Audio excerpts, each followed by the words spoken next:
Amity Silks, Kanchipuram Saree Store, now in Vijayawada. Exclusive Pattu Sarees, Salwas and Lehengas. Iran Israel మధ్య నెలకొన్నటువంటి యుద్ధ వాతావరణం ఇప్పుడు అన్ని దేశాలపైన ఏదో రకంగా ప్రభావాన్ని చూపిస్తున్న సంగతి తెలిసిందే.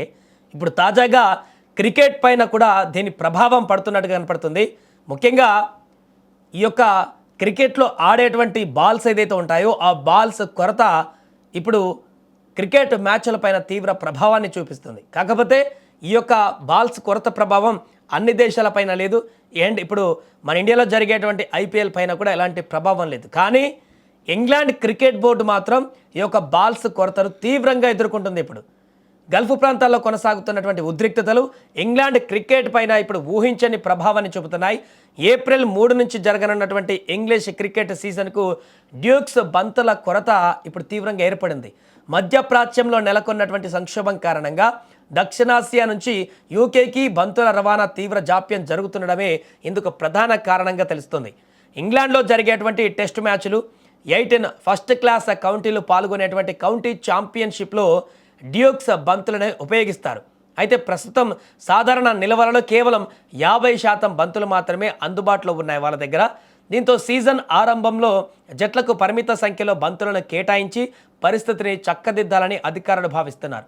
డ్యూక్స్ బంతులను తయారు చేసేటువంటి బ్రిటిష్ క్రికెట్ బాల్స్ లిమిటెడ్ యజమాని దిలీప్ జజోడియా ఈ పరిస్థితిపైన తాజాగా స్పందించారు. గల్ఫ్ గొడవ వల్ల మేము ఇప్పుడు పెద్ద సంక్షోభంలో ఉన్నాం.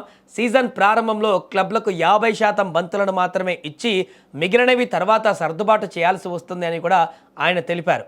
ఉపఖండంలోని ఫ్యాక్టరీలలో బంతులు సిద్ధంగా ఉన్న గల్ఫ్లో నెలకొన్నటువంటి అనిశ్చితితో విమానయాన సంస్థలు సరుకు రవాణా చేయడానికి ముందుకు రావడం లేదని కూడా వివరించారు. సో ఈ సంక్షోభం వల్ల రవాణా ఖర్చులు కూడా విపరీతంగా పెరిగాయని జజోడియా అన్నారు.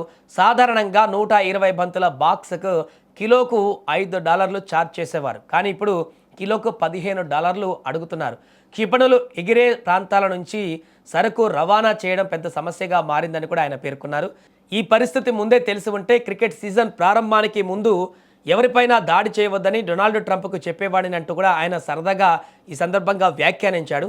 అంటే చూడండి, ఇక్కడ కొనసాగుతున్నటువంటి యుద్ధ ప్రభావం ఎక్కడో ఇంగ్లాండ్లో ఆడేటువంటి లోకల్ కౌంటీ మ్యాచెస్ల పైన పడుతుందంటే ప్రపంచ దేశాలపైన ఇంపాక్ట్ ఈ రకంగా కొనసాగుతుందనేది మనకు అర్థమైపోతుంది. అక్కడ జరిగేటువంటి క్రికెట్ మ్యాచ్లకి ఇప్పుడు బాల్స్ కొరత అనేది తీవ్రంగా ఏర్పడబోతుంది. ఏప్రిల్ 3 నుంచి జరిగేటువంటి ఈ యొక్క కౌంటీ టోర్నమెంట్లో సగం టోర్నమెంట్ నిర్వహించడానికి వరకే మాత్రమే ఇప్పుడు బాల్స్ అక్కడ ఉన్నాయి. ఆ తర్వాత ఏదో ఒక రకంగా తెప్పించేటువంటి ప్రయత్నం చేస్తున్నారు. కానీ అది కూడా కుదరకపోతే ఈ టోర్నమెంట్ మధ్యలోనే ఆగేటువంటి పరిస్థితి ఏర్పడుతుంది.